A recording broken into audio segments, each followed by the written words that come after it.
मराठी माणसाच्या मनावर अधिराज्य गाजवणारं एकमेव डिजिटल चॅनल सप्तनगरी न्यूज।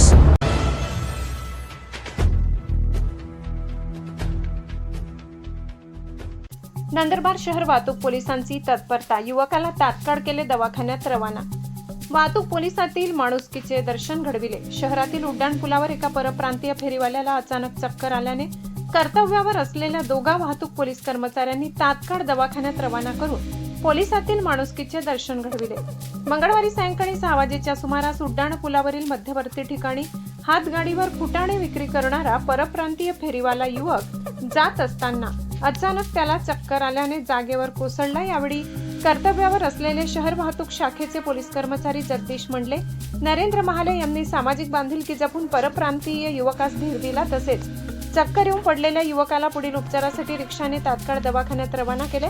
या घटनेमुळे उड्डाणपुलावर काही काळ वाहतूक ठप्प झाली होती। घटनेची माहिती मिळताच शहर वाहतूक शाखेचे पोलीस निरीक्षक जगदीश गावित घटनास्थळी पोहोचले। गावित यांच्या मार्गदर्शनाखाली जगदीश मंडले आणि नरेंद्र महाले यांनी वाहतूक सुरळीत केली। परप्रांतीय युवकास मंडले आणि महाले या पोलीस कर्मचाऱ्यांमुळे उपचार करणे शक्य झाल्याबद्दल उपस्थित नागरिकांनी कौतुक करीत पोलिसातील माणुसकीचे दर्शन घडल्याची प्रतिक्रिया व्यक्त केली। सप्तनगरी न्यूज ब्युरो रिपोर्ट, नंदुरबार।